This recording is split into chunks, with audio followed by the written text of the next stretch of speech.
ਕੂਚ ਅਧਿਆਇ 22। ਜੇ ਕੋਈ ਮਨੁੱਖ ਬਲਦ ਜਾਂ ਭੇਡ ਚੁਰਾਵੇ ਜਾਂ ਉਸ ਨੂੰ ਮਾਰ ਸੁੱਟੇ ਜਾਂ ਉਸ ਨੂੰ ਵੇਚ ਦੇਵੇ ਤਾਂ ਚੌਣੇ ਵਿੱਚੋਂ ਉਸਦੇ ਵੱਟੇ 5 ਬਲਦ ਅਤੇ ਇੱਜੜ ਵਿੱਚੋਂ ਉਸਦੇ ਵੱਟੇ 4 ਭੇਡਾਂ ਵੱਟਾ ਭਰੇ। ਜੇ ਉਹ ਚੋਰ ਸੰਨ ਲਾਉਂਦਾ ਫੜਿਆ ਜਾਵੇ ਅਤੇ ਉਹ ਮਾਰ ਨਾਲ ਮਰ ਜਾਵੇ, ਇਹ ਖੂਨ ਦਾ ਦੋਸ਼ ਨਹੀਂ ਹੈ, ਪਰ ਜੇ ਉਸ ਉੱਤੇ ਸੂਰਜ ਚੜ੍ਹ ਆਵੇ ਤਾਂ ਉਹਦੇ ਲਈ ਖੂਨ ਦਾ ਦੋਸ਼ ਹੋਵੇਗਾ। ਉਹ ਵੱਟਾ ਭਰ ਦੇਵੇ। ਜੇ ਉਹਦੇ ਕੋਲ ਕੁਝ ਨਹੀਂ ਹੈ ਤਾਂ ਉਹ ਆਪਣੀ ਚੋਰੀ ਦੇ ਕਾਰਨ ਵੇਚਿਆ ਜਾਵੇ। ਜੇ ਚੋਰੀ ਦਾ ਮਾਲ ਉਹਦੇ ਹੱਥੋਂ ਜਿਉਂਦਾ ਲੱਭ ਜਾਵੇ, ਭਾਵੇਂ ਬਲਦ ਭਾਵੇਂ ਕੋਤਾ ਭਾਵੇਂ ਭੇਡ, ਤਾਂ ਉਹ ਦੂਣਾ ਵੱਟਾ ਭਰੇ। ਜਦ ਕੋਈ ਮਨੁੱਖ ਪਹਿਲੀ ਜਾਂ ਦਾਖ ਦੇ ਭਾਗ ਨੂੰ ਖਿਲਾ ਦੇਵੇ ਜਾਂ ਆਪਣੀ ਪਸ਼ੂ ਛੱਡੇ ਜੋ ਉਹ ਦੂਜੇ ਦੀ ਪਹਿਲੀ ਨੂੰ ਖਾ ਜਾਵੇ, ਤਾਂ ਆਪਣੇ ਖੇਤ ਦੀ ਅਤ ਉੱਤਮ ਪੈਦਾਵਾਰ ਤੋਂ ਜਾਂ ਬਾਗ ਦੀ ਅੰਤ ਉੱਤਮ ਤਾਕ ਤੋਂ ਵੱਟਾ ਭਰੇ। ਜੇ ਕਦੀ ਅੱਗ ਪੱਕ ਉੱਠੇ ਅਤੇ ਕੰਡੇ ਕਾਟ ਨੂੰ ਇਉਂ ਜਾ ਲੱਗੇ ਕਿ ਅੰਨ ਦਾ ਕਲਵਾੜਾ ਜਾਂ ਅੰਨ ਦੀ ਕੜੀ ਪੈਲੀ ਜਾਂ ਖੇਤ ਸੜ ਜਾਵੇ, ਤਾਂ ਅੱਗ ਦੇ ਲਾਉਣ ਵਾਲਾ ਜ਼ਰੂਰ ਵੱਟਾ ਭਰੇ। ਜਦ ਕੋਈ ਮਨੁੱਖ ਆਪਣੇ ਗਵਾਂਢੀ ਨੂੰ ਚਾਂਦੀ ਜਾਂ ਗਹਿਣਾ ਰੱਖਣ ਲਈ ਦੇਵੇ, ਪਰ ਉਹ ਉਸ ਮਨੁੱਖ ਦੇ ਘਰੋਂ ਚੁਰਾਇਆ ਜਾਵੇ, ਜੇ ਚੋਰ ਫੜਿਆ ਜਾਵੇ ਤਾਂ ਉਹ ਦੂਣਾ ਭਰੇ। ਪਰ ਜੇ ਚੋਰ ਨਾ ਫੜਿਆ ਜਾਵੇ ਤਾਂ ਘਰ ਦਾ ਮਾਲਕ ਨਿਆਂਇਆਂ ਦੇ ਕੋਲ ਲਿਆਂਦਾ ਜਾਵੇ, ਤਾਂ ਜੋ ਮਾਲੂਮ ਹੋਵੇ ਕਿ ਉਸਨੇ ਆਪਣੇ ਹੱਥ ਆਪਣੇ ਗਵਾਂਢੀ ਦੇ ਮਾਲ ਤਨ ਨੂੰ ਲਾਇਆ ਹੈ ਕਿ ਨਹੀਂ। ਅਪਰਾਧ ਦੀ ਹਰ ਪ੍ਰਕਾਰ ਦੀ ਗੱਲ ਵਿੱਚ, ਭਾਵੇਂ ਬਲਦ ਦੀ ਭਾਵੇਂ ਕੋਤੇ ਦੀ ਭਾਵੇਂ ਭੇਡ ਦੀ ਭਾਵੇਂ ਚਾਦਰ ਦੀ ਭਾਵੇਂ ਕਿਸੇ ਗਵਾਚੀ ਹੋਈ ਚੀਜ਼ ਦੀ, ਜਿਸ ਵਿਖੇ ਕੋਈ ਆਖੇ ਕਿ ਇਹੋ ਹੀ ਹੈ, ਤਾਂ ਉਹਨਾਂ ਦੋਹਾਂ ਦੀ ਗੱਲ ਨਿਆਂਇਆਂ ਕੋਲ ਆਵੇ ਅਤੇ ਜਿਹਨੂੰ ਨਿਆਂਈ ਦੋਸ਼ੀ ਠਹਿਰਾਉਣ ਉਹ ਆਪਣੇ ਗਵਾਂਢੀ ਨੂੰ ਦੂਣਾ ਭਰ ਦੇਵੇ। ਜੇ ਕਦੀ ਮਨੁੱਖ ਆਪਣੇ ਗਵਾਂਢੀ ਨੂੰ ਕੋਤਾ ਜਾਂ ਬਲਦ ਜਾਂ ਭੇਡ ਜਾਂ ਕੋਈ ਪਸ਼ੂ ਸਾਂਭਣ ਲਈ ਦੇਵੇ ਔਰ ਉਹ ਮਰ ਜਾਵੇ ਜਾਂ ਸੱਟ ਖਾ ਜਾਵੇ ਜਾਂ ਕਿਸੇ ਦੇ ਵਿਕੇ ਬਿਨਾਂ ਕਿਤੇ ਹੱਕਿਆ ਜਾਵੇ, ਤਾਂ ਉਹਨਾਂ ਦੋਹਾਂ ਦੇ ਵਿੱਚ ਯਹੋਵਾ ਦੀ ਸਹੁੰ ਹੋਵੇਗੀ ਭਈ ਉਸਨੇ ਆਪਣੇ ਗਵਾਂਢੀ ਦੇ ਮਾਲ ਨੂੰ ਹੱਥ ਨਹੀਂ ਲਾਇਆ, ਅਤੇ ਉਹਦਾ ਮਾਲਕ ਸੁਣ ਲਵੇ ਤਾਂ ਉਹ ਵੱਟਾ ਨਾ ਭਰੇ। ਜੇ ਉਹ ਸੱਚਮੁੱਚ ਉਸ ਤੋਂ ਚੁਰਾਇਆ ਜਾਵੇ ਤਾਂ ਉਹ ਉਸਦੇ ਮਾਲਕ ਨੂੰ ਵੱਟਾ ਭਰੇ। ਜੇ ਉਹ ਸੱਚਮੁੱਚ ਪਾੜਿਆ ਜਾਵੇ ਤਾਂ ਉਹ ਉਸਨੂੰ ਉਗਾਹੀ ਵਿੱਚ ਲਿਆ ਅਤੇ ਪਾੜੇ ਹੋਏ ਦਾ ਵੱਟਾ ਨਾ ਭਰੇ। ਜਦ ਕੋਈ ਮਨੁੱਖ ਆਪਣੇ ਗਵਾਂਢੀ ਤੋਂ ਕੁਝ ਉਧਾਰ ਲਵੇ ਔਰ ਉਹ ਸੱਟ ਖਾ ਜਾਵੇ ਜਾਂ ਮਰ ਜਾਵੇ, ਜਦ ਕਿ ਉਹਦਾ ਮਾਲਕ ਕੋਲ ਨਹੀਂ ਹੈ, ਤਾਂ ਉਹ ਜ਼ਰੂਰ ਵੱਟਾ ਭਰੇ। ਜੇ ਉਹਦਾ ਮਾਲਕ ਉਹਦੇ ਕੋਲ ਹੋਵੇ ਤਾਂ ਉਹ ਵੱਟਾ ਨਾ ਭਰੇ। ਜੇ ਉਹ ਪਾੜੇ ਉੱਤੇ ਹੋਵੇ ਤਾਂ ਉਹ ਪਾੜੇ ਵਿੱਚ ਗਿਣਿਆ ਜਾਵੇ। ਜਦ ਕੋਈ ਮਨੁੱਖ ਕਿਸੇ ਕੁਆਰੀ ਨੂੰ ਜਿਹਦੀ ਕੁੜਮਾਈ ਨਹੀਂ ਹੋਈ ਸਾਂਝਾ ਦੇਵੇ ਅਤੇ ਉਸ ਦੇ ਨਾਲ ਲੇਟੇ, ਉਹ ਜ਼ਰੂਰ ਉਸਦਾ ਮੁੱਲ ਦੇ ਕੇ ਉਸਨੂੰ ਵਿਆਹ ਲਵੇ। ਜੇ ਉਸਦਾ ਪਿਤਾ ਉਸਨੂੰ ਦੇਣ ਤੋਂ ਔਖਾ ਹੀ ਇਨਕਾਰੀ ਹੋਵੇ ਤਾਂ ਉਹ ਕੁਆਰੀਆਂ ਦੇ ਮਹਿਰ ਅਨੁਸਾਰ ਚਾਂਦੀ ਤੋਲ ਕੇ ਦੇਵੇ। ਤੂੰ ਜਾਦੂਗਰਨੀ ਨੂੰ ਜਿੰਦੇ ਨਾ ਛੱਡ। ਜੋ ਕੋਈ ਪਸ਼ੂ ਨਾਲ ਕੁਕਰਮ ਕਰੇ ਉਹ ਜ਼ਰੂਰ ਮਾਰਿਆ ਜਾਵੇ। ਜਿਹੜਾ ਕੇਵਲ ਯਹੋਵਾ ਤੋਂ ਬਿਨਾਂ ਹੋਰ ਦੇਵਤਿਆਂ ਨੂੰ ਬਲੀਆਂ ਚੜਾਵੇ, ਉਸਦਾ ਸਤਿਆਨਾਸ਼ ਕੀਤਾ ਜਾਵੇ। ਤੁਸੀਂ ਪਰਦੇਸੀ ਨੂੰ ਨਾ ਸਤਾਵੋ, ਨਾ ਦੁੱਖ ਦਿਓ, ਕਿਉਂ ਜੋ ਤੁਸੀਂ ਮਿਸਰ ਵਿੱਚ ਪਰਦੇਸੀ ਰਹੇ। ਵਿਧਵਾ ਅਤੇ ਯਤੀਮ ਨੂੰ ਤੰਗ ਨਾ ਕਰੋ। ਜੇ ਤੁਸੀਂ ਉਹਨਾਂ ਨੂੰ ਤੰਗ ਹੀ ਕਰੋਗੇ ਤਾਂ ਜਦ ਉਹ ਮੇਰੇ ਅੱਗੇ ਦੁਹਾਈ ਦੇਣਗੇ ਤਾਂ ਮੈਂ ਜ਼ਰੂਰ ਉਹਨਾਂ ਦੀ ਦੁਹਾਈ ਨੂੰ ਸੁਣਾਂਗਾ ਅਤੇ ਮੇਰਾ ਕ੍ਰੋਧ ਭੜਕ ਉੱਠੇਗਾ ਔਰ ਮੈਂ ਤੁਹਾਨੂੰ ਤੇਗ ਨਾਲ ਵੱਢ ਸੁੱਟਾਂਗਾ ਅਤੇ ਤੁਹਾਡੀਆਂ ਤੀਵੀਆਂ ਵਿਧਵਾ ਅਤੇ ਤੁਹਾਡੇ ਪੁੱਤਰ ਯਤੀਮ ਹੋ ਜਾਣਗੇ। ਜੇ ਤੂੰ ਮੇਰੀ ਪਰਜਾ ਵਿੱਚੋਂ ਆਪਣੇ ਨਾਲ ਕਿਸੇ ਕੰਗਾਲ ਨੂੰ ਚਾਂਦੀ ਉਧਾਰ ਦੇਵੇ ਤਾਂ ਤੂੰ ਉਹਦਾ ਵਿਆਚੜੀਆ ਨਾ ਬਣ। ਤੂੰ ਉਸ ਉੱਤੇ ਵਿਆਜ ਨਾ ਲਾਵੀ। ਜੇ ਤੂੰ ਆਪਣੀ ਗੌਂਡੀ ਦੀ ਚਾਦਰ ਗਹਿਣੇ ਰੱਖੇ ਤਾਂ ਸੂਰਜ ਦੇ ਡੁੱਬਣ ਤੋਂ ਪਹਿਲਾਂ ਉਹਨੂੰ ਮੋੜ ਦੇ, ਕਿਉਂ ਜੋ ਉਹੀ ਉਸਦਾ ਓੜਨਾ ਹੈ। ਇਹ ਉਸਦੇ ਸਰੀਰ ਲਈ ਚਾਦਰ ਹੈ। ਉਹ ਕਾਦੇ ਵਿੱਚ ਲੰਮਾ ਪਵੇਗਾ। ਇਉਂ ਹੋਵੇਗਾ ਕਿ ਜਦ ਉਹ ਮੇਰੇ ਅੱਗੇ ਦੁਹਾਈ ਦੇਵੇਗਾ ਤਾਂ ਮੈਂ ਸੁਣਾਂਗਾ, ਕਿਉਂ ਜੋ ਮੈਂ ਕਿਰਪਾਲੂ ਹਾਂ। ਤੂੰ ਨਿਆਂਇਆਂ ਨੂੰ ਨਾ ਕੋਸ ਅਤੇ ਆਪਣੇ ਲੋਕਾਂ ਦੇ ਪ੍ਰਧਾਨ ਨੂੰ ਫਿਟਕਾਰ ਨਾ ਦੇ। ਆਪਣੇ ਕਲਵਾੜੇ ਅਤੇ ਆਪਣੇ ਕੋਲੂ ਦੇ ਰਸਦੇ ਚੜਾਉਣ ਲਈ ਢਿੱਲ ਨਾ ਕਰ। ਤੂੰ ਆਪਣੇ ਪੁੱਤਰਾਂ ਵਿੱਚੋਂ ਪਲੋਟਾ ਮੈਨੂੰ ਦੇ। ਇਉਂ ਤੂੰ ਆਪਣੀ ਬਲਦ ਅਤੇ ਆਪਣੀ ਭੇਡ ਨਾਲ ਕਰ ਕਿ 7 ਦਿਨ ਉਹ ਆਪਣੀ ਮਾਂ ਨਾਲ ਰਹੇ, ਪਰ 8ਵੇਂ ਦਿਨ ਉਹ ਤੂੰ ਮੈਨੂੰ ਦੇ। ਤੁਸੀਂ ਮੇਰੇ ਲਈ ਪਵਿੱਤਰ ਮਨੁੱਖ ਹੋਵੋ, ਇਸ ਲਈ ਦਰਿੰਦਿਆਂ ਤੋਂ ਪਾੜਿਆ ਹੋਇਆ ਮਾਂਸ ਨਾ ਖਾਓ। ਤੁਸੀਂ ਉਹਨੂੰ ਕੁੱਤਿਆਂ ਅੱਗੇ ਸੁੱਟ ਦਿਓ। ਰਾਜਿਆਂ ਦੀ ਪਹਿਲੀ ਪੋਥੀ ਅਧਿਆਇ 16। ਫਿਰ ਯਹੋਵਾ ਦਾ ਵਚਨ ਹਨਾਨੀ ਦੇ ਪੁੱਤਰ ਯੇਹੂ ਕੋਲ ਬਾਸਾ ਦੇ ਵਿਰੋਧ ਆਇਆ ਕਿ ਇਸ ਲਈ ਕਿ ਮੈਂ ਤੈਨੂੰ ਧੂੜ ਦੇ ਵਿੱਚੋਂ ਉਠਾਇਆ ਅਤੇ ਆਪਣੀ ਪ੍ਰਜਾ ਇਸਰਾਏਲ ਉੱਤੇ ਤੈਨੂੰ ਪ੍ਰਧਾਨ ਠਹਿਰਾਇਆ, ਪਰ ਤੂੰ ਯਰੋਬੋਆਮ ਦੇ ਰਾਹ ਵਿੱਚ ਤੁਰਿਆ ਅਤੇ ਮੇਰੀ ਪ੍ਰਜਾ ਇਸਰਾਏਲ ਤੋਂ ਪਾਪ ਕਰਵਾਇਆ, ਜੋ ਉਹ ਆਪਣੇ ਪਾਪਾਂ ਨਾਲ ਮੈਨੂੰ ਕ੍ਰੋਧਵਾਨ ਕਰਨ। ਤਾਂ ਵੇਖ, ਮੈਂ ਬਾਸਾ ਅਤੇ ਉਹਦੇ ਘਰਾਣੇ ਨੂੰ ਮਿਟਾ ਦਿਆਂਗਾ ਅਤੇ ਮੈਂ ਤੇਰੇ ਘਰਾਣੇ ਨੂੰ ਨਾਪਾਟ ਦੇ ਪੁੱਤਰ ਯਰੋਬੋਆਮ ਦੇ ਘਰਾਣੇ ਵਰਗਾ ਕਰ ਦਿਆਂਗਾ। ਜੋ ਬਾਸਾ ਦੇ ਅੰਸ਼ ਦਾ ਸ਼ਹਿਰ ਵਿੱਚ ਮਰ ਜਾਵੇ, ਉਹਨੂੰ ਕੁੱਤੇ ਖਾਣਗੇ, ਅਤੇ ਜੋ ਉਹਦੇ ਅੰਸ਼ ਦਾ ਰੜੇ ਵਿੱਚ ਮਰ ਜਾਵੇ, ਆਕਾਸ਼ ਦੇ ਪੰਛੀ ਉਹਨੂੰ ਖਾ ਜਾਣਗੇ। ਹੁਣ ਬਾਸ਼ਾ ਦੀਆਂ ਬਾਕੀ ਗੱਲਾਂ ਅਤੇ ਜੋ ਕੁਝ ਉਸਨੇ ਕੀਤਾ ਅਤੇ ਉਸਦਾ ਬਲ ਕੀ, ਇਹ ਸਭ ਇਸਰਾਏਲ ਦੇ ਪਾਤਸ਼ਾਹ ਦੇ ਇਤਿਹਾਸ ਦੀ ਪੋਥੀ ਵਿੱਚ ਨਹੀਂ ਲਿਖੇ ਹੋਏ। ਸੋ ਬਾਸ਼ਾ ਆਪਣੇ ਪਿਓ ਦਾਦਿਆਂ ਨਾਲ ਸੋ ਗਿਆ ਅਤੇ ਤਿਰਸ਼ਾ ਵਿੱਚ ਦੱਬਿਆ ਗਿਆ ਅਤੇ ਉਸਦਾ ਪੁੱਤਰ ਏਲਾ ਉਸਦੇ ਤਾਂ ਰਾਜ ਕਰਨ ਲੱਗਾ। ਨਾਲੇ ਹਨਾਨੀ ਦੇ ਪੁੱਤਰ ਯੇਹੂ ਨਬੀ ਨੂੰ ਵੀ ਯਹੋਵਾ ਦਾ ਵਚਨ ਬਾਸ਼ਾ ਅਤੇ ਉਸਦੇ ਘਰਾਣੇ ਦੇ ਵਿਰੋਧ ਆਇਆ, ਅਤੇ ਇਹਦਾ ਕਾਰਨ ਉਹ ਸਭ ਬੁਰੀਆਈ ਸੀ ਜੋ ਉਸਨੇ ਯਹੋਵਾ ਦੇ ਵੇਖਣ ਵਿੱਚ ਕੀਤੀ, ਜਦ ਉਸਨੇ ਆਪਣੇ ਹੱਥਾਂ ਦੇ ਕੰਮ ਨਾਲ ਅਤੇ ਯਰੋਬੋਆਮ ਦੇ ਘਰਾਣੇ ਜਿਹਾ ਹੋਣ ਨਾਲ ਉਹਨੂੰ ਕ੍ਰੋਧਵਾਨ ਕੀਤਾ, ਅਤੇ ਇਸ ਲਈ ਵੀ ਕਿ ਉਸਨੇ ਉਹਨੂੰ ਮਾਰ ਸੁੱਟਿਆ। ਯਹੂਦਾ ਦੇ ਪਾਤਸ਼ਾਹ ਆਸਾ ਦੇ 26ਵੇਂ ਵਰੇ ਵਿੱਚ ਬਾਸ਼ਾ ਦਾ ਪੁੱਤਰ ਏਲਾ ਇਸਰਾਏਲ ਉੱਤੇ ਰਾਜ ਕਰਨ ਲੱਗਾ ਅਤੇ ਤਿਰਸ਼ਾ ਵਿੱਚ 2 ਵਰੇ ਰਾਜ ਕੀਤਾ। ਜਦ ਉਹ ਤਿਰਸ਼ਾ ਵਿੱਚ ਅਰਸਾ ਦੇ ਘਰ ਵਿੱਚ, ਜੋ ਤਿਰਸ਼ਾ ਵਿੱਚ ਉਹਦੇ ਘਰ ਦਾ ਦੀਵਾਨ ਸੀ, ਪੀ ਕੇ ਮਸਤ ਹੋ ਰਿਹਾ ਸੀ, ਤਾਂ ਉਹਦੇ ਟਹਿਲੀਏ ਜ਼ਿਮਰੀ ਨੇ, ਜੋ ਉਹਦੇ ਅੱਧੇ ਰੱਦਾਂ ਦਾ ਸਰਦਾਰ ਸੀ, ਉਹਦੇ ਵਿਰੋਧ ਕੋਸ਼ਟ ਮੇਲੀ। ਤਾਂ ਜ਼ਿਮਰੀ ਨੇ ਅੰਦਰ ਆ ਕੇ ਉਹਨੂੰ ਯੂੰ ਮਾਰਿਆ ਕਿ ਉਹ ਮਰ ਗਿਆ, ਅਤੇ ਉਹ ਯਹੂਦਾ ਦੇ ਪਾਤਸ਼ਾਹ ਆਸਾ ਦੇ 27ਵੇਂ ਵਰੇ ਵਿੱਚ ਹੋਇਆ ਤਾਂ ਉਹ ਉਹਦੇ ਤਾਂ ਰਾਜ ਕਰਨ ਲੱਗਾ। ਫਿਰ ਯੂੰ ਹੋਇਆ ਕਿ ਜਦ ਉਹ ਰਾਜ ਕਰਨ ਲੱਗਾ ਤਾਂ ਰਾਜਗਦੀ ਉੱਤੇ ਬਹਿੰਦਿਆਂ ਸਾਰ ਉਸਨੇ ਬਾਸਾ ਦੇ ਸਾਰੇ ਘਰਾਣੇ ਨੂੰ ਮਾਰ ਸੁੱਟਿਆ ਅਤੇ ਇੱਕ ਵੀ ਨਰ ਉਹਦੇ ਸਾਕਾਂ ਅਤੇ ਮਿੱਤਰਾਂ ਵਿੱਚੋਂ ਨਾ ਛੱਡਿਆ। ਯੂੰ ਜ਼ਿਮਰੀ ਨੇ ਬਾਸਾ ਦੇ ਸਾਰੇ ਘਰਾਣੇ ਨੂੰ ਮਾਰਿਆ, ਜਿਵੇਂ ਯਹੋਵਾ ਦਾ ਵਚਨ ਆਇਆ ਜਦ ਉਹ ਬਾਸ਼ਾ ਦੇ ਵਿਰੋਧ ਯੇਹੂ ਨਬੀ ਦੇ ਰਾਹੀਂ ਬੋਲਿਆ ਸੀ। ਬਾਸਾ ਦੇ ਸਾਰੇ ਪਾਪਾਂ ਦੇ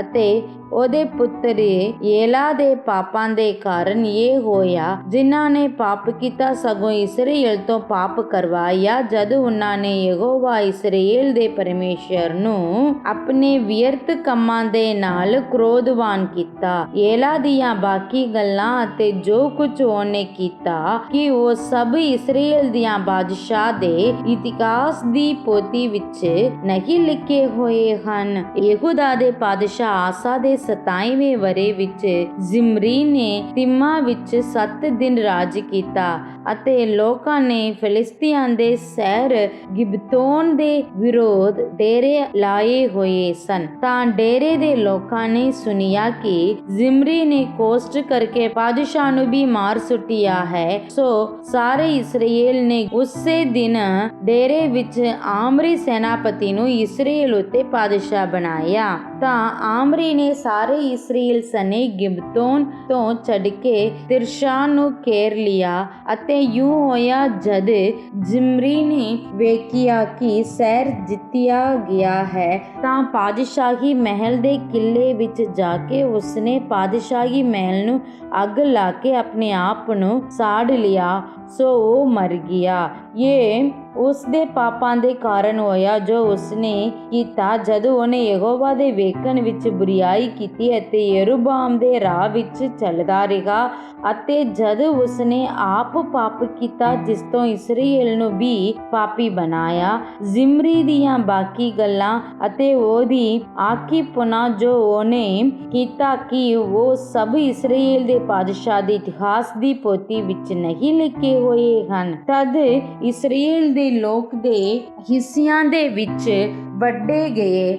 ਅੱਧੇ ਲੋਕ ਗੀਨਤ ਦੇ ਪੁੱਤਰ ਦਿਬਨੀ ਦੇ ਮਗਰ ਸਨ ਕਿ ਉਹਨੂੰ ਬਾਦਸ਼ਾਹ ਬਣਾਉਣ ਅਤੇ ਅੱਧੇ ਆਮਰੀ ਦੇ ਮਗਰ ਸਨ। ਪਰ ਆਮਰੀ ਦੇ ਤਰਫਦਾਰ ਗਿਨਤ ਦੇ ਪੁੱਤਰ ਦਿਬਨੀ ਦੇ ਤਰਫਦਾਰਾਂ ਨਾਲੋਂ ਤਕੜੇ ਨਿਕਲੇ। ਸੋ ਦਿਬਨੀ ਮਰ ਗਿਆ ਅਤੇ ਆਮਰੀ ਰਾਜ ਕਰਨ ਲੱਗਾ। ਯਹੂਦਾ ਦੇ ਬਾਦਸ਼ਾਹ ਆਸਾ ਦੇ 31ਵੇਂ ਵਰ੍ਹੇ ਵਿੱਚ ਆਮਰੀ ਇਸਰਾਏਲ ਉੱਤੇ ਰਾਜ ਕਰਨ ਲੱਗਾ ਅਤੇ 12 ਵਰ੍ਹੇ ਰਾਜ ਕਰਦਾ ਰਿਹਾ, ਜਿਨ੍ਹਾਂ ਦੇ ਵਿੱਚੋਂ 6 ਵਰ੍ਹੇ ਤਿਰਸ਼ਾ ਵਿੱਚ ਰਾਜ ਕੀਤਾ।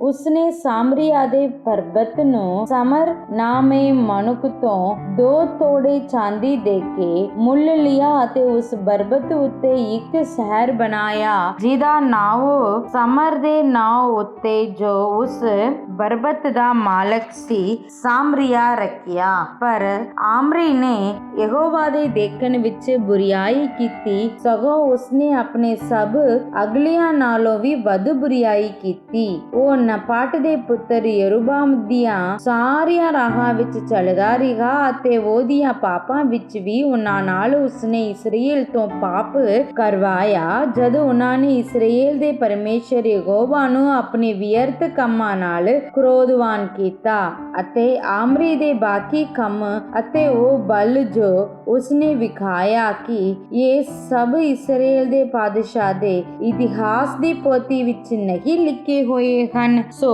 ਆਮਰੀ ਆਪਣੇ ਪਿਓ ਦਾਦਿਆਂ ਦੇ ਨਾਲ ਸੋ ਗਿਆ ਅਤੇ ਸਾਮਰੀਆ ਵਿੱਚ ਦੱਬਿਆ ਗਿਆ ਅਤੇ ਉਸਦਾ ਪੁੱਤਰ ਆਹਾਬ ਉਸਦੇ ਥਾਂ ਰਾਜ ਕਰਨ ਲੱਗਾ। ਯਹੂਦਾ ਦਾ ਬਾਦਸ਼ਾਹ ਆਸਾ ਦੇ 38ਵੇਂ ਵਰ੍ਹੇ ਵਿੱਚ ਆਮਰੀ ਦਾ ਪੁੱਤਰ ਆਹਾਬ ਇਸਰਾਏਲ ਉੱਤੇ ਰਾਜ ਕਰਨ ਲੱਗਾ ਅਤੇ ਆਮਰੀ ਦਾ ਪੁੱਤਰ ਆਹਾਬ ਇਸਰਾਏਲ ਉੱਤੇ ਸਾਮਰੀਆ ਵਿੱਚ 22 ਵਰ੍ਹੇ ਰਾਜ ਕਰਦਾ ਰਿਹਾ। ਅਤੇ ਆਮਰੀ ਦੇ ਪੁੱਤਰ ਆਹਾਬ ਨੇ ਯਹੋਵਾ ਦੇ ਵੇਖਣ ਵਿੱਚ ਆਪਣੇ ਸਾਰੇ ਅਗਲਿਆਂ ਨਾਲੋਂ ਵਧੇਕ ਬਦੀ ਕੀਤੀ। ਤਾਂ ਯੂੰ ਹੋਇਆ ਕਿ ਨਪਾਟ ਦੇ ਪੁੱਤਰ ਯਰੋਬਾਮ ਦੇ ਪਾਪਾਂ ਵਿੱਚ ਚੱਲਣਾ ਹਲਕੀ ਜਿਹੀ ਗੱਲ ਜਾਣ ਕੇ ਉਹਨੇ ਸਿਦੋਨੀਆਂ ਦੇ ਰਾਜਾ ਅਥਬਾਲ ਦੀ ਧੀ ਇਜ਼ਬਲ ਨੂੰ ਵਿਆਹ ਲਿਆ ਅਤੇ ਜਾ ਕੇ ਬਾਲ ਦੀ ਪੂਜਾ ਕੀਤੀ ਅਤੇ ਉਸ ਦੇ ਅੱਗੇ ਮੱਥਾ ਟੇਕਿਆ। ਨਾਲੇ ਉਹਨੇ ਬਾਲ ਲਈ ਬਾਲ ਦੇ ਭਵਨ ਵਿੱਚ ਜੋ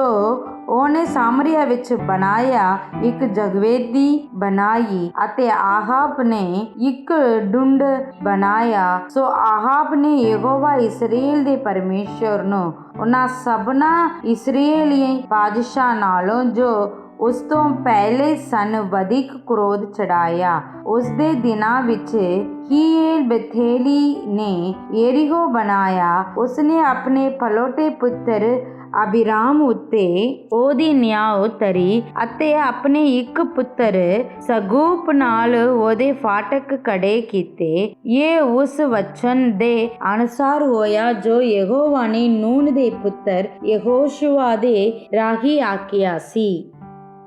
ਜਬਰਾਂ ਦੀ ਪੋਥੀ ਅਧਿਆਇ 40। ਮੈਂ ਜਿਗਰਾ ਕਰਕੇ ਯਹੋਵਾ ਨੂੰ ਉਡੀਕਿਆ ਅਤੇ ਉਸਨੇ ਮੇਰੀ ਵੱਲ ਝੁਕ ਕੇ ਮੇਰੀ ਦੁਹਾਈ ਸੁਣ ਲਈ। ਉਸਨੇ ਮੈਨੂੰ ਭਿਆਨਕ ਟੋਏ ਵਿੱਚੋਂ, ਸਗੋਂ ਚਿੱਕੜ ਦੀ ਕੁੰਭਨ ਵਿੱਚੋਂ ਕੱਢ ਲਿਆ ਅਤੇ ਮੇਰੇ ਪੈਰਾਂ ਨੂੰ ਚਟਾਨ ਉੱਤੇ ਰੱਖ ਕੇ ਮੇਰੀਆਂ ਛਾਲਾਂ ਨੂੰ ਦ੍ਰਿੜ ਕੀਤਾ। ਉਸਨੇ ਇੱਕ ਨਵਾਂ ਗੀਤ ਮੇਰੇ ਮੂੰਹ ਵਿੱਚ ਪਾਇਆ, ਅਰਥਾਤ ਸਾਡੇ ਪਰਮੇਸ਼ਰ ਦੀ ਉਸਤਤ ਦਾ ਬਹੁਤੇ ਵੇਖਣਗੇ ਅਤੇ ਡਰ ਜਾਣਗੇ ਅਤੇ ਯਹੋਵਾ ਉੱਤੇ ਭਰੋਸਾ ਰੱਖਣਗੇ। ਧੰਨ ਹੈ ਉਹ ਪੁਰਸ਼ ਜਿਹੜਾ ਯਹੋਵਾ ਨੂੰ ਆਪਣਾ ਆਸਰਾ ਬਣਾਉਂਦਾ ਹੈ। ਉਹ ਹੰਕਾਰੀਆਂ ਔਰ ਝੂਠੇ ਕੁਰਾਈਆਂ ਵੱਲ ਰੁਕ ਹੀ ਨਹੀਂ ਸਕਦਾ।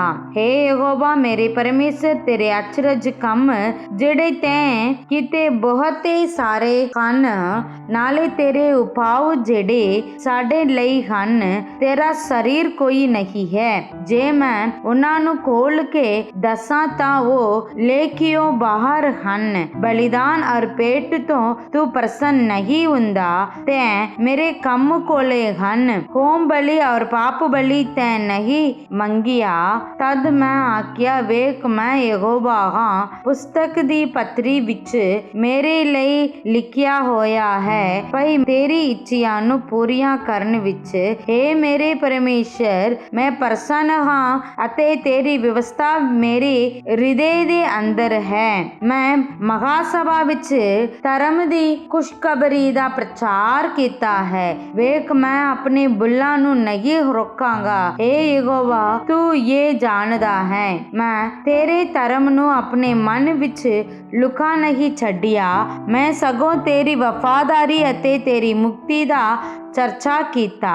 ਮੈਂ ਤੇਰੀ ਦਇਆ ਅਤੇ ਤੇਰੀ ਸੱਚਾਈ ਮਹਾਸਭਾ ਤੋਂ ਨਹੀਂ ਛਿਪਾਈ। ਹੇ ਯਹੋਵਾ, ਤੂੰ ਆਪਣਾ ਰਹਿਮ ਮੈਥੋਂ ਨਾ ਢੱਕ। ਤੇਰੀ ਦਇਆ ਅਤੇ ਤੇਰਾ ਸੱਤ ਹਰ ਵੇਲੇ ਮੇਰੀ ਰੱਖਿਆ ਕਰਨ, ਕਿਉਂ ਜੋ ਅਣਗਿਣਤ ਬੁਰਾਈਆਂ ਨੇ ਮੇਰੇ ਦੁਆਲੇ ਘੇਰਾ ਪਾ ਲਿਆ। ਮੇਰੀਆਂ ਬਦੀਆਂ ਨੇ ਮੈਨੂੰ ਆਣ ਫੜਿਆ ਹੈ ਅਤੇ ਮੈਂ ਨਿਗਾਹ ਨਹੀਂ ਉਠਾ ਸਕਦਾ। ਉਹ ਤਾਂ ਮੇਰੇ ਉਚਿਰਦੇ ਵਾਲਾਂ ਨਾਲੋਂ ਵੱਧ ਹਨ ਅਤੇ ਮੇਰਾ ਦਿਲ ਤੋਤਾ ਹੋ ਗਿਆ। ਹੇ ਯਹੋਵਾ, ਕਿਰਪਾ ਕਰਕੇ ਮੇਰੇ ਛੁਟਕਾਰੇ ਦੇ ਲਈ, ਹੇ ਯਹੋਵਾ ਮੇਰੀ ਸਹਾਇਤਾ ਦੇ ਲਈ ਛੇਤੀ ਕਰ। ਜਿਹੜੇ ਮੇਰੀ ਜਾਨ ਨੂੰ ਖੋਣ ਲਈ ਪਾਲਦੇ ਹਨ, ਉਹ ਸਾਰੇ ਦੇ ਸਾਰੇ ਲੱਜੇਵਾਨ ਹੋਣ ਅਤੇ ਕਾਬਰ ਜਾਣ। ਜਿਹੜੇ ਮੇਰੇ ਬੁਰਾ ਚਾਹੁੰਦੇ ਹਨ, ਉਹ ਪਿਛਾਹਾਂ ਹਟਾਏ ਜਾਣ ਔਰ ਸ਼ਰਮਿੰਦੇ ਹੋਣ। ਜੋ ਮੈਨੂੰ ਹਾਂ ਹਾਂ ਆਖਦੇ ਹਨ, ਉਹ ਆਪਣੀ ਲਾਜ ਦੇ ਮਾਰੇ ਉਜੜ ਜਾਣ। ਜਿਨੇ ਤੇਰੇ ਤਾਲਿਬ ਹਨ, ਉਹ ਤੇਰੇ ਵਿੱਚ ਖੁਸ਼ ਤੇ ਆਨੰਦ ਹੋਣ ਅਤੇ ਜਿਹੜੇ ਤੇਰੀ ਮੁਕਤੀ ਦੇ ਪ੍ਰੇਮੀ ਹਨ, ਉਹ ਸਦਾ ਆਖਣ, ਯਹੋਵਾ ਦੀ ਵਡਿਆਈ ਹੋਵੇ। ਮੈਂ ਤਾਂ ਮਸਕੀਨ ਤੇ ਕੰਗਾਲ ਹਾਂ, ਤਾਂ ਵੀ ਯਹੋਵਾ ਮੇਰੀ ਚਿੰਤਾ ਕਰਦਾ ਹੈ। ਤੂੰ ਹੀ ਮੇਰਾ ਸਹਾਇਕ ਅਤੇ ਮੇਰਾ ਛੁਡਾਉਣ ਵਾਲਾ ਹੈ। ਹੇ ਮੇਰੇ ਪਰਮੇਸ਼ਰ, ਢਿੱਲ ਨਾ ਲਾ। ਆਮੀਨ। ਲੂਕਾ ਦੀ ਇੰਜੀਲ ਅਧਿਆਇ 12। ਅੰਨੇ ਨੂੰ ਜਾਂ ਹਜ਼ਾਰਾਂ ਲੋਕ ਇਕੱਠੇ ਹੋਏ ਇੱਥੋਂ ਤੋੜੀ ਜੋ ਇੱਕ ਦੂਜੇ ਡਿੱਗਿਆ ਪੈਂਦਾ ਸੀ। ਤਾਂ ਉਹ ਪਹਿਲਾਂ ਆਪਣੇ ਚੇਲਿਆਂ ਨੂੰ ਕਹਿਣ ਲੱਗਾ ਕਿ ਫਰੀਸੀਆਂ ਦੇ ਖਮੀਰ ਤੋਂ ਜੋ ਕਪਟ ਹੈ ਹੁਸ਼ਿਆਰ ਰਹੋ, ਪਰ ਕੋਈ ਚੀਜ਼ ਛਿਪੀ ਨਹੀਂ ਹੈ ਜਿਹੜੀ ਪ੍ਰਗਟ ਨਾ ਹੋਵੇਗੀ ਅਤੇ ਗੁਪਤ ਨਹੀਂ ਮਾਲੂਮ ਨਾ ਹੋਵੇਗੀ। ਇਸ ਲਈ ਜੋ ਕੁਝ ਤੁਸਾਂ ਹਨੇਰੇ ਵਿੱਚ ਕਿਹਾ ਹੈ, ਸੋ ਚਾਨਣ ਵਿੱਚ ਸੁਣਾਇਆ ਜਾਵੇਗਾ, ਅਤੇ ਜੋ ਕੁਝ ਤੁਸਾਂ ਕੋਠੜੀਆਂ ਵਿੱਚ ਕੰਨੀ ਆਖਿਆ ਹੈ, ਸੋ ਕੋਠਿਆਂ ਉੱਤੇ ਉਹਦੀ ਮਨਾਦੀ ਕੀਤੀ ਜਾਵੇਗੀ। ਮੈਂ ਤੁਹਾਨੂੰ ਜੋ ਮੇਰੇ ਮਿੱਤਰ ਹੋ ਇਹ ਆਖਦਾ ਹਾਂ, ਪਈ ਉਹਨਾਂ ਕੋਲੋਂ ਨਾ ਡਰੋ ਜਿਹੜੇ ਦੇਹੀ ਨੂੰ ਮਾਰਦੇ ਹਨ ਔਰ ਜਿਸ ਤੋਂ ਵੱਧ ਹੋਰ ਕੁਝ ਨਹੀਂ ਕਰ ਸਕਦੇ। ਪਰ ਮੈਂ ਤੁਹਾਨੂੰ ਦੱਸਦਾ ਹਾਂ, ਜੋ ਤੁਸੀਂ ਕਿਹਦੇ ਕੋਲੋਂ ਡਰੋ, ਉਸ ਕੋਲੋਂ ਡਰੋ ਜੋ ਮਾਰਨ ਦੇ ਪਿੱਛੋਂ ਨਰਕ ਵਿੱਚ ਸੁੱਟਣ ਦਾ ਇਖਤਿਆਰ ਰੱਖਦਾ ਹੈ। ਹਾਂ, ਮੈਂ ਤੁਹਾਨੂੰ ਆਖਦਾ ਹਾਂ, ਜੋ ਉਸੇ ਤੋਂ ਡਰੋ। ਭਲਾ 2 ਪੈਸਿਆਂ ਨੂੰ 5 ਚਿੜੀਆਂ ਨਹੀਂ ਵਿਕਦੀਆਂ ਕੀਤੀਆਂ, ਪਰ ਜਿਨ੍ਹਾਂ ਵਿੱਚ ਇੱਕ ਵੀ ਪਰਮੇਸ਼ਰ ਦੇ ਅੱਗੇ ਵਿਸਰੀ ਹੋਈ ਨਹੀਂ। ਤੁਹਾਡੇ ਸਿਰ ਦੇ ਵਾਲ ਵੀ ਸਭ ਗਿਣੇ ਹੋਏ ਹਨ। ਨਾ ਡਰੋ, ਤੁਸੀਂ ਬਹੁਤੀਆਂ ਚਿੜੀਆਂ ਨਾਲੋਂ ਉੱਤਮ ਹੋ। ਮੈਂ ਤੁਹਾਨੂੰ ਆਖਦਾ ਹਾਂ ਭਈ ਜੋ ਕੋਈ ਮਨੁੱਖਾਂ ਦੇ ਅੱਗੇ ਮੇਰਾ ਇਕਰਾਰ ਕਰੇ, ਮਨੁੱਖ ਦਾ ਪੁੱਤਰ ਵੀ ਪਰਮੇਸ਼ਰ ਦੇ ਦੂਤਾਂ ਅੱਗੇ ਉਹਦਾ ਇਕਰਾਰ ਕਰੇਗਾ। ਪਰ ਜੋ ਮਨੁੱਖਾਂ ਦੇ ਅੱਗੇ ਮੇਰਾ ਇਨਕਾਰ ਕਰੇ, ਪਰਮੇਸ਼ਰ ਦੇ ਦੂਤਾਂ ਦੇ ਅੱਗੇ ਉਹਦਾ ਇਨਕਾਰ ਕੀਤਾ ਜਾਵੇਗਾ। ਅਤੇ ਜੋ ਕੋਈ ਮਨੁੱਖ ਦੇ ਪੁੱਤਰ ਦੇ ਵਿਰੋਧ ਗੱਲ ਕਰੇ, ਉਹਨੂੰ ਮਾਫ ਕੀਤਾ ਜਾਵੇਗਾ। ਪਰ ਜੋ ਪਵਿੱਤਰ ਆਤਮਾ ਦੇ ਵਿਰੋਧ ਕੁਫਰ ਬਕੇ, ਉਹਨੂੰ ਮਾਫ ਨਾ ਕੀਤਾ ਜਾਵੇਗਾ। ਜਾਂ ਤੁਹਾਨੂੰ ਸਮਾਜਾਂ ਔਰ ਸਰਦਾਰਾਂ ਅਤੇ ਹਾਕਮਾਂ ਦੇ ਅੱਗੇ ਲੈ ਜਾਣ ਤਾਂ ਚਿੰਤਾ ਨਾ ਕਰੋ, ਜੋ ਅਸੀਂ ਕਿਕਰ ਜਾਂ ਕੀ ਉੱਤਰ ਦੇਈਏ, ਤਾਂ ਕਿ ਆਖੀਏ, ਕਿਉਂਕਿ ਪਵਿੱਤਰ ਆਤਮਾ ਉਸ ਘੜੀ ਤੁਹਾਨੂੰ ਸਿਖਾ ਲੇਗਾ ਭਈ ਕੀ ਕਹਿਣਾ ਚਾਹੀਦਾ ਹੈ। ਭੀੜ ਵਿੱਚੋਂ ਕਿਸੇ ਨੇ ਉਸ ਨੂੰ ਆਖਿਆ, ਗੁਰੂ ਜੀ, ਮੇਰੇ ਭਰਾ ਨੂੰ ਕਹੋ ਜੋ ਉਹ ਵਿਰਸਾ ਮੇਰੇ ਨਾਲ ਵੰਡ ਲਵੇ। ਪਰ ਉਸਨੇ ਉਹਨੂੰ ਕਿਹਾ, ਮਨੁੱਖਾ, ਕਿਨ ਮੈਨੂੰ ਤੁਹਾਡੇ ਉੱਪਰ ਨਿਆਈ ਜਾਂ ਵੰਡਣ ਵਾਲਾ ਠਹਿਰਾਇਆ ਹੈ? ਉਸਨੇ ਉਹਨਾਂ ਨੂੰ ਆਖਿਆ, ਖਬਰਦਾਰ ਅਤੇ ਸਾਰੇ ਲੋਭ ਤੋਂ ਬਚੇ ਰਹੋ, ਕਿਉਂ ਜੋ ਕਿਸੇ ਦਾ ਜੀਵਨਾ ਉਹਦੇ ਮਾਲ ਦੇ ਵਾਅਦੇ ਨਾਲ ਨਹੀਂ ਹੈ। ਤਾਂ ਉਸਨੇ ਉਹਨਾਂ ਨੂੰ ਇੱਕ ਦ੍ਰਿਸ਼ਟਾਂਤ ਦੇ ਕੇ ਕਿਹਾ ਕਿ ਕਿਸੇ ਧਨਵਾਨ ਦਾ ਖੇਤ ਬਹੁਤ ਫਲਿਆ ਅਤੇ ਉਸਨੇ ਆਪਣੇ ਮਨ ਵਿੱਚ ਸੋਚ ਕੇ ਕਿਹਾ, ਭਈ ਮੈਂ ਕੀ ਕਰਾਂ ਜੋ ਮੇਰੇ ਕੋਈ ਤਾਂ ਨਹੀਂ ਜਿੱਤੇ ਆਪਣੇ ਪੈਦਾਵਾਰ ਨੂੰ ਜਮਾ ਰੱਖਾਂ। ਤਾਂ ਉਸ ਆਖਿਆ, ਮੈਂ ਇਹ ਕਰਾਂਗਾ, ਮੈਂ ਆਪਣੇ ਕੋਟੜੀਆਂ ਨੂੰ ਢਾਕ ਕੇ ਅੱਗੇ ਨਾਲੋਂ ਵੱਡੇ ਬਣਾਵਾਂਗਾ ਔਰ ਉੱਤੇ ਆਪਣਾ ਸਾਰਾ ਅੰਨ ਅਤੇ ਆਪਣੇ ਧਨ ਜਮਾ ਕਰਾਂਗਾ। ਅਤੇ ਮੈਂ ਆਪਣੀ ਜਾਨ ਨੂੰ ਆਖਾਂਗਾ, ਹੇ ਜਾਨ, ਬਹੁਤ ਵਰਿਆਂ ਦੇ ਲਈ ਤੇਰੇ ਕੋਲ ਧਨ ਬਾਲਾ ਰੱਖਿਆ ਪਿਆ ਹੈ, ਖੁਸ਼ ਰਹੋ, ਖਾ ਪੀ ਅਤੇ ਮੌਜ ਮਾਣ। ਪਰ ਪਰਮੇਸ਼ਰ ਨੇ ਉਹਨੂੰ ਆਖਿਆ, ਹੇ ਨਦਾਨ, ਅੱਜ ਦੀ ਰਾਤ ਤੇਰੀ ਜਾਨ ਤੇਤੋਂ ਮੰਗਣਗੇ। ਫਿਰ ਜਿਹੜੀਆਂ ਚੀਜ਼ਾਂ ਤੈਂ ਤਿਆਰ ਕੀਤੀਆਂ ਹਨ ਉਹ ਕਿਹਦੀਆਂ ਹੋਣਗੀਆਂ? ਇਹੋ ਜਿਹਾ ਉਹ ਹੈ ਜੋ ਆਪਣੇ ਲਈ ਧਨ ਜੋੜਦਾ ਪਰ ਪਰਮੇਸ਼ਰ ਦੇ ਅੱਗੇ ਧਨਵਾਨ ਨਹੀਂ ਹੈ। ਉਸਨੇ ਆਪਣੇ ਚੇਲਿਆਂ ਨੂੰ ਆਖਿਆ, ਮੈਂ ਇਸ ਕਾਰਨ ਤੁਹਾਨੂੰ ਆਖਦਾ ਹਾਂ ਜੋ ਪ੍ਰਾਣਾਂ ਦੇ ਲਈ ਚਿੰਤਾ ਨਾ ਕਰੋ, ਭਈ ਅਸੀਂ ਕੀ ਖਾਵਾਂਗੇ, ਨਾ ਆਪਣੇ ਸਰੀਰ ਦੇ ਲਈ ਭਈ ਕੀ ਪਹਿਨਾਂਗੇ। ਕਿਉਂਕਿ ਪ੍ਰਾਣ ਨਾਲੋਂ ਭੋਜਨ ਨਾਲੋਂ ਅਤੇ ਸਰੀਰ ਬਸਤਰ ਨਾਲੋਂ ਵਧੇਕ ਹੈ। ਕਾਵਾਂ ਦੀ ਵੱਲ ਧਿਆਨ ਕਰੋ, ਜੋ ਉਹ ਨਾ ਬੀਜਦੇ ਹਨ ਨਾ ਵੱਢਦੇ ਹਨ, ਉਹਨਾਂ ਦੇ ਕੋਲ ਨਾ ਭੰਡਾਰ ਨਾ ਪੜੋਲਾ ਹੈ ਅਤੇ ਪਰਮੇਸ਼ਰ ਉਹਨਾਂ ਦੀ ਪ੍ਰਤਪਾਲ ਕਰਦਾ ਹੈ। ਤੁਸੀਂ ਪੰਛੀਆਂ ਨਾਲੋਂ ਕਿੰਨੇ ਹੀ ਉੱਤਮ ਹੋ। ਤੁਹਾਡੇ ਵਿੱਚ ਉਹ ਕਿਹੜਾ ਹੈ ਜਿਹੜਾ ਚਿੰਤਾ ਕਰਕੇ ਆਪਣੀ ਉਮਰ ਵਿੱਚ ਪਲ ਵਧਾ ਸਕਦਾ ਹੈ? ਇਸ ਲਈ ਜਦ ਤੁਸੀਂ ਛੋਟੇ ਤੋਂ ਛੋਟਾ ਕੰਮ ਨਹੀਂ ਕਰ ਸਕਦੇ ਤਾਂ ਹੋਰਨਾਂ ਗੱਲਾਂ ਲਈ ਕਾਹਨੂੰ ਚਿੰਤਾ ਕਰਦੇ ਹੋ? ਸੋਸਨ ਦੇ ਫਲਾਂ ਵੱਲ ਧਿਆਨ ਕਰੋ, ਜੋ ਉਹ ਕਿੱਕਰ ਵਧੇ ਹਨ, ਉਹ ਨਾ ਮਿਹਨਤ ਕਰਦੇ ਨਾ ਕੱਤਦੇ ਹਨ। ਪਰ ਮੈਂ ਤੁਹਾਨੂੰ ਆਖਦਾ ਹਾਂ ਭਈ ਸੁਲੇਮਾਨ ਆਪਣੀ ਸਾਰੀ ਪੜਕ ਵਿੱਚ ਇਹਨਾਂ ਵਿੱਚੋਂ ਇੱਕ ਜਿਹਾ ਪਹਿਨਿਆ ਹੋਇਆ ਨਾ ਸੀ। ਤੋ ਜਦ ਪਰਮੇਸ਼ਰ ਜੰਗਲੀ ਬੂਟੀ ਨੂੰ ਜਿਹੜੀ ਅੱਜ ਹੈ ਅਤੇ ਪਲਕੇ ਤੰਦੂਰ ਵਿੱਚ ਚੋਕੀ ਜਾਂਦੀ ਇਹੋ ਜਿਹਾ ਪਹਿਨਾਉਂਦਾ ਹੈ, ਤਾਂ ਇਹ ਤੋੜੀ ਪ੍ਰਤੀਤ ਵਾਲਿਓ ਉਹ ਕਿੰਨਾ ਕੁ ਵਧਿਕ ਤੁਹਾਨੂੰ ਪਹਿਨਾਵੇਗਾ। ਤੁਸੀਂ ਇਹਦੀ ਭਾਲ ਨਾ ਕਰੋ ਜੋ ਕੀ ਖਾਵਾਂਗੇ ਕੀ ਪੀਵਾਂਗੇ, ਅਤੇ ਭਰਮ ਨਾ ਕਰੋ ਕਿਉਂ ਜੋ ਸੰਸਾਰ ਦੀਆਂ ਪਰਾਈਆਂ ਕੌਮਾਂ ਦੇ ਲੋਕ ਇਹਨਾਂ ਸਭਨਾਂ ਵਸਤਾਂ ਨੂੰ ਪਾਲਦੇ ਹਨ। ਪਰ ਤੁਹਾਡਾ ਪਿਤਾ ਜਾਣਦਾ ਹੈ ਭਈ ਤੁਹਾਨੂੰ ਇਹਨਾਂ ਵਸਤਾਂ ਦੀ ਲੋੜ ਹੈ, ਪਰੰਤੂ ਤੁਸੀਂ ਉਹਦੇ ਰਾਜ ਨੂੰ ਪਾਲੋ ਤਾਂ ਤੁਹਾਨੂੰ ਇਹ ਵਸਤਾਂ ਵੀ ਦਿੱਤੀਆਂ ਜਾਣਗੀਆਂ। ਹੈ ਛੋਟੇ ਝੁੰਡ, ਨਾ ਡਰ, ਕਿਉਂਕਿ ਤੁਹਾਡੇ ਪਿਤਾ ਨੂੰ ਪਸੰਦ ਆਇਆ ਹੈ ਜੋ ਰਾਜ ਤੁਹਾਨੂੰ ਦੇਵੇ। ਆਪਣਾ ਮਾਲ ਵੇਚ ਕੇ ਦਾਨ ਕਰੋ, ਆਪਣੇ ਲਈ ਬਟੂਏ ਜੋ ਪੁਰਾਣੇ ਨਹੀਂ ਹੁੰਦੇ ਅਤੇ ਤਨ ਜੋ ਕੱਟਦਾ ਨਹੀਂ, ਸਵਰਗ ਵਿੱਚ ਤਿਆਰ ਕਰੋ, ਜਿੱਥੇ ਨਾ ਚੋਰ ਨੇੜੇ ਆਉਂਦਾ, ਨਾ ਕੀੜਾ ਨਾਸ ਕਰਦਾ ਹੈ, ਕਿਉਂਕਿ ਜਿੱਥੇ ਤੁਹਾਡਾ ਧਨ ਹੈ ਉੱਥੇ ਹੀ ਤੁਹਾਡਾ ਮਨ ਵੀ ਹੋਵੇਗਾ। ਤੁਹਾਡੇ ਲੱਖ ਬੰਨੇ ਆਰਤੀ ਦੀਵੇ ਬਲਦੇ ਰਹਿਣ ਅਤੇ ਤੁਸੀਂ ਉਹਨਾਂ ਮਨੁੱਖਾਂ ਵਰਗੇ ਹੋਵੋ ਜਿਹੜੇ ਆਪਣੇ ਮਾਲਕ ਨੂੰ ਉਡੀਕਦੇ ਹਨ, ਭਈ ਉਹ ਵਿਆਹ ਤੋਂ ਕਦ ਮੁੜ ਆਵੇਗਾ। ਤਾਂ ਜਿਸ ਵੇਲੇ ਉਹ ਆਵੇ ਅਤੇ ਬੂਹਾ ਖੜਕਾਵੇ, ਉਹ ਝੱਟ ਉਹਦੇ ਲਈ ਖੋਲਣ। ਤਨ ਉਹ ਨੌਕਰ ਜਿਨ੍ਹਾਂ ਨੂੰ ਮਾਲਕ ਜਦ ਆਵੇ ਜਾਗਦੀਆਂ ਪਾਵੇ। ਮੈਂ ਤੁਹਾਨੂੰ ਸੱਚ ਆਖਦਾ ਹਾਂ, ਜੋ ਉਹ ਲੱਕ ਬਣ ਕੇ ਉਹਨਾਂ ਨੂੰ ਖਾਣ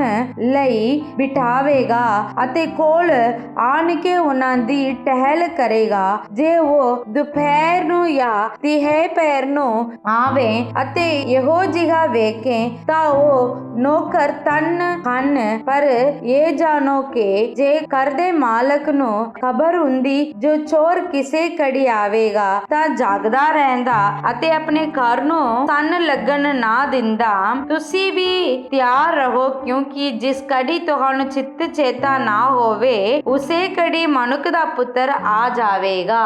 ਤਦ ਪਤਰਸ ਨੇ ਕਿਹਾ, ਪ੍ਰਭੂ ਜੀ, ਤੂੰ ਇਹ ਦ੍ਰਿਸ਼ਟਾਂਤ ਸਾਨੂੰ ਹੀ ਆਖਦਾ ਹੈ ਜਾਂ ਸਾਰਿਆਂ ਨੂੰ ਵੀ? ਪ੍ਰਭੂ ਨੇ ਅੱਗੋਂ ਆਖਿਆ, ਉਹ ਮਾਤਬਰ ਅਤੇ ਬੁੱਧਵਾਨ ਮੁਖਤਿਆਰ ਕੌਣ ਹੈ ਜਿਹਨੂੰ ਮਾਲਕ ਆਪਣੇ ਨੌਕਰਾਂ ਚਾਕਰਾਂ ਉੱਤੇ ਠਹਿਰਾਵੇ, ਭਈ ਵੇਲੇ ਸਿਰ ਉਹਨਾਂ ਨੂੰ ਰਸਤ ਦੇਵੇ।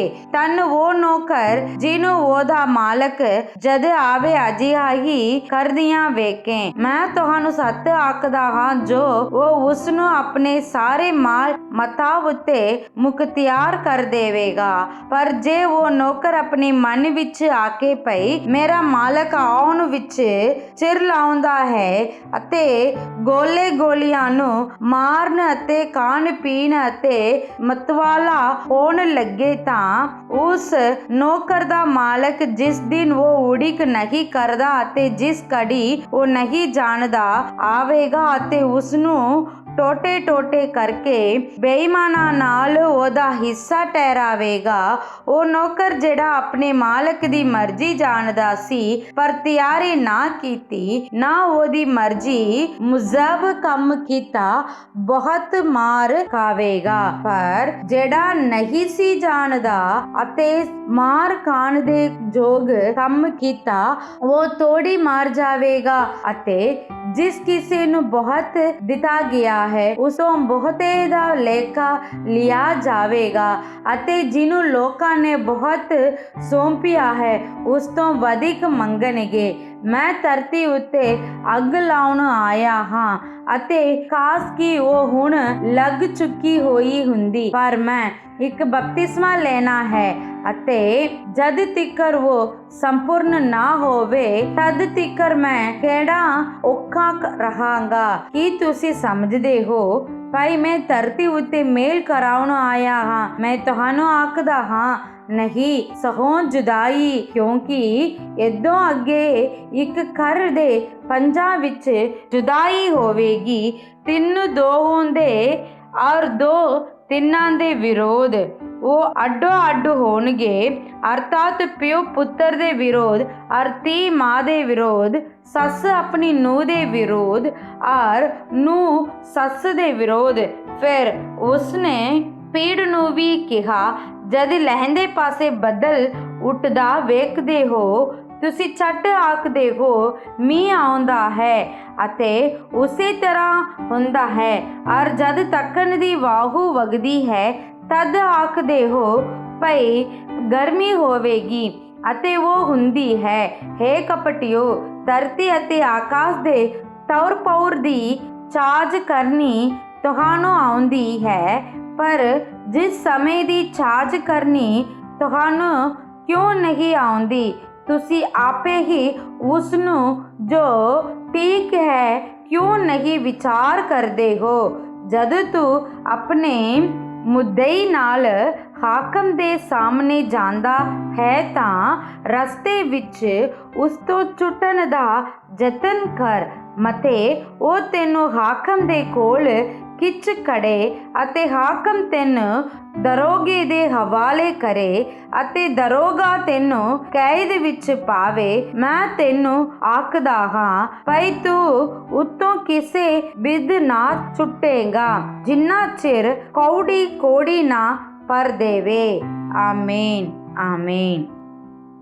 ਸਭਨਾਂ ਨੂੰ ਪਿਆਰ ਭਰੀ ਜੈ ਮਸੀਹ ਦੀ। ਅੱਜ ਜੋ ਆਪਾਂ ਵਚਨ ਪੜਿਆ ਸੀ ਉਸ ਵਿੱਚੋਂ ਕੁਝ ਗੱਲਾਂ ਪ੍ਰਤੀ ਵੇਖਾਂਗੇ।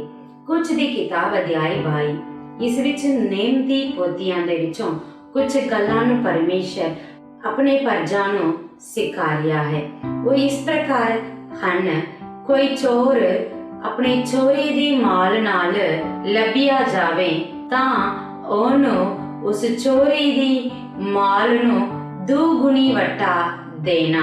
ਨਾਲੇ ਕੋਈ ਵੀ ਮਨੁੱਖ ਆਪਣੇ ਗਵੰਡੀ ਦੀ ਚੀਜ਼ ਨੂੰ ਜਾਂ ਆਪਣੇ ਗੁਲਾਮੀ ਦੀ ਆਪਣੇ ਵਸੇ ਕੀਤੇ ਹੋਏ ਉਹਨਾਂ ਚਾਂਦੀ ਕੋਤਾ ਜਾਂ ਕਿਸੇ ਵਸਤੂ ਨੂੰ ਚੁਰਾ ਲਵੇ ਅਤੇ ਉਹਨਾਂ ਨੂੰ ਜ਼ਰੂਰੀ ਹੈ ਕਿ 2 ਗੁਣੀ ਵਟਾ ਦੇਣਾ।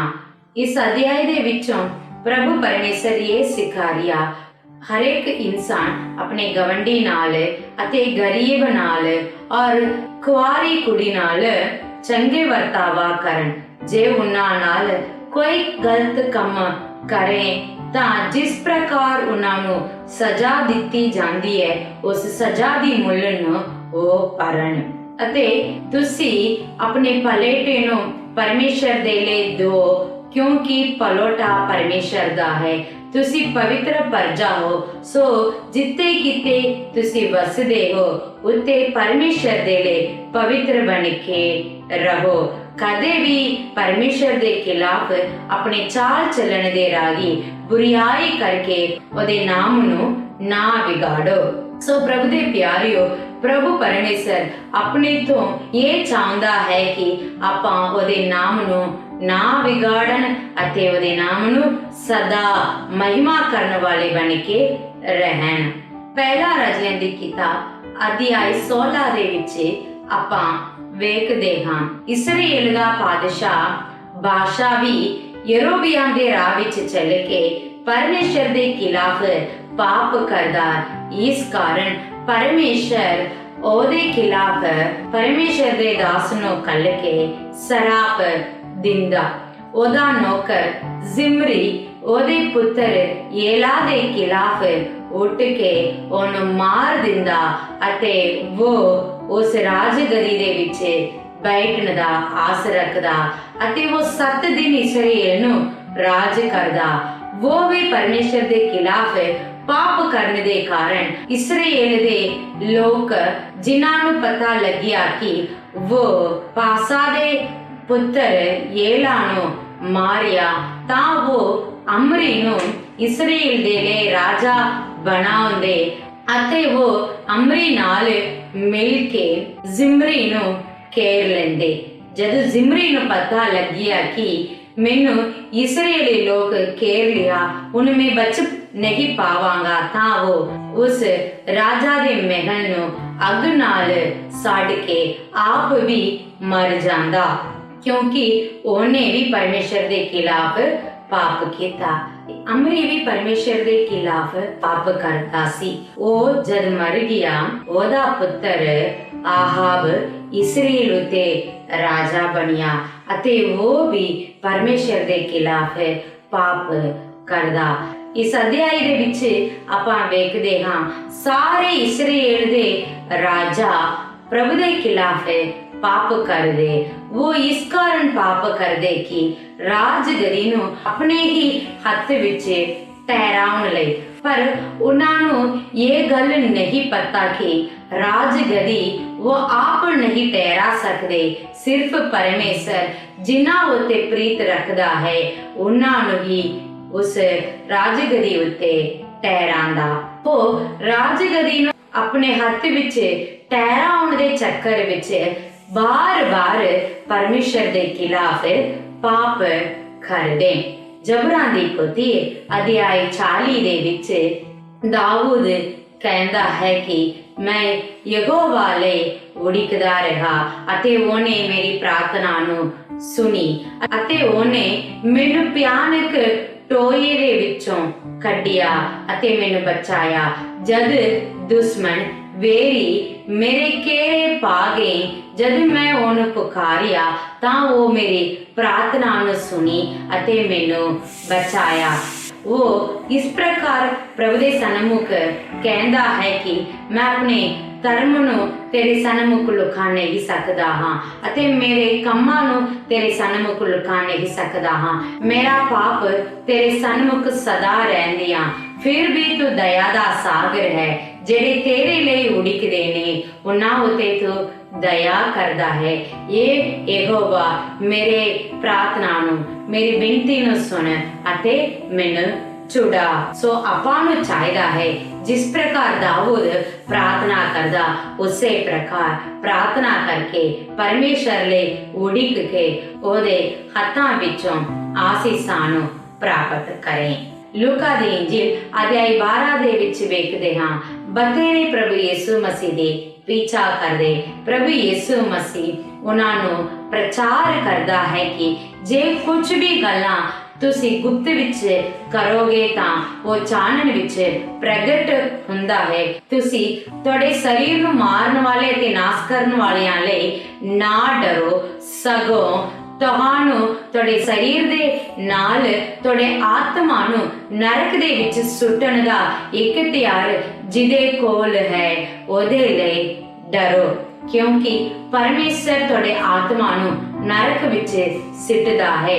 ਇਸ ਲਈ ਤੁਸੀਂ ਤੁਹਾਡੀਆਂ ਕਰਮਾਂ ਨੂੰ ਪਰਮੇਸ਼ਰ ਦੇ ਸਨਮੁਖ ਪਵਿੱਤਰ ਰੱਖਦੇ ਹੋਏ ਪਰਮੇਸ਼ਰ ਦੇ ਲਈ ਉਡੀਕਦੇ ਰਹੋ।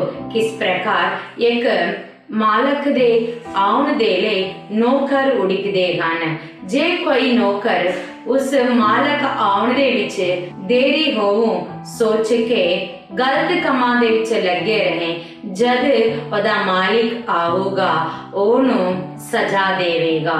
ਜੇ ਕੋਈ ਵੀ ਮਨੁੱਖ ਪੁੱਤਰ ਦੇ ਖਿਲਾਫ ਪਾਪ ਕਰੇ ਤਾਂ ਮਾਫ ਕੀਤਾ ਜਾਵੇਗਾ, ਜੇ ਕੋਈ ਪਵਿੱਤਰ ਆਤਮਾ ਦੇ ਖਿਲਾਫ ਕਰੇ ਤਾਂ ਪਾਪ ਮਾਫ ਨਹੀਂ ਕੀਤਾ ਜਾਵੇਗਾ। ਅਤੇ ਤੁਸੀਂ ਕਦੇ ਵੀ ਮੈਨੂੰ ਇਕਰਾਰ ਕਰਨ ਤੋਂ ਸ਼ਰਮਿੰਦਾ ਨਾ ਮੰਨੋ। ਜਿਹੜੇ ਮੈਨੂੰ ਇਕਰਾਰ ਕਰਦੇ ਨੇ ਮੈਂ ਉਹਨਾਂ ਨੂੰ ਪਿਤਾ ਦੇ ਮੁਰੇ ਇਕਰਾਰ ਕਰਾਂਗਾ, ਜਿਹੜੇ ਮੈਨੂੰ ਇਨਕਾਰ ਕਰਦੇ ਨੇ ਮੈਂ ਪਿਤਾ ਦੇ ਮੁਰੇ ਉਹਨਾਂ ਦਾ ਇਨਕਾਰ ਕਰਾਂਗਾ। ਜਿਹਦੇ ਕੋਲ ਉਹਨਾਂ ਨੂੰ ਨਰਕ ਦੇ ਵਿੱਚ ਸਿੱਟਣ ਦਾ ਅਧਿਕਾਰ ਹੈ। ਤੁਹਾਡਾ ਤਨ ਜਦ ਤੱਕ ਤੁਸੀਂ ਜਿਉਂਦੇ ਜਾਣ ਇਸ ਜਗਤ ਉੱਤੇ ਰਹੋਗੇ ਉਦੋਂ ਤੱਕ ਹੀ ਕੰਮ ਆਉਣਾ। ਜਦ ਤੁਸੀਂ ਇਸ ਜਗਤ ਤੋਂ ਕੁਝ ਕਰੋਗੇ ਉਦੋਂ ਤੁਹਾਡਾ ਤਨ ਕਿਸੇ ਔਰ ਦਾ ਬਣ ਜਾਵੇਗਾ। ਤਾਂ ਤੁਸੀਂ ਉਸ ਤਨ ਉੱਤੇ ਆਸ ਰੱਖਦੇ ਹੋਏ ਪ੍ਰਭੂ ਦੀ ਗੱਲਾਂ ਉੱਤੇ ਚਿੱਤ ਲਾਉਣ ਤੋਂ ਕਿਤੇ ਦੂਰ ਨਾ ਰਹੋ। ਇਨ੍ਹਾਂ ਸਾਰੇ ਵਚਨਾਂ ਦੇ ਰਾਹੀਂ ਪ੍ਰਭੂ ਪਰਮੇਸ਼ਰ ਆਪਾਂ ਨੂੰ ਸਿਖਾਉਂਦਾ ਹੈ ਕਿ ਪ੍ਰਭੂ ਦੀ ਗੱਲਾਂ ਉੱਤੇ ਚਿੱਤ ਲਾ ਕੇ ਪਰਮੇਸ਼ਰ ਦੇ ਆਖੇ ਅਨੁਸਾਰ ਜੀਵਨ ਨੂੰ ਜੀਣਾ। ਕਦੇ ਵੀ ਉਸ ਜੀਵਨ ਦੇ ਵਿੱਚ ਦੁਨੀਆਦਾਰੀਆਂ ਗੱਲਾਂ ਨੂੰ, ਬਰਕਤਾਂ ਨੂੰ ਪਾਉਣ ਦੇ ਪਿੱਛੇ ਪਰਮੇਸ਼ਰ ਦੇ ਖਿਲਾਫ ਦੀਆਂ ਗੱਲਾਂ ਨੂੰ ਨਾ ਕਰੇ ਅਤੇ ਪਰਮੇਸ਼ਰ ਦੀ ਮਹਿਮਾ ਆਪਣੇ ਚਾਲ ਚੱਲਣ ਦੇ ਰਾਹੀਂ ਕਰਦੇ ਰਹਿਣ। ਨਾ ਸਾਰੇ ਵਚਨਾਂ ਦੇ ਰਾਹੀਂ ਪ੍ਰਭੂ ਤੁਹਾਨੂੰ ਆਸੀਸ ਦੇਵੇ। ਜੈ ਮਸੀਹ ਦੀ। God bless you.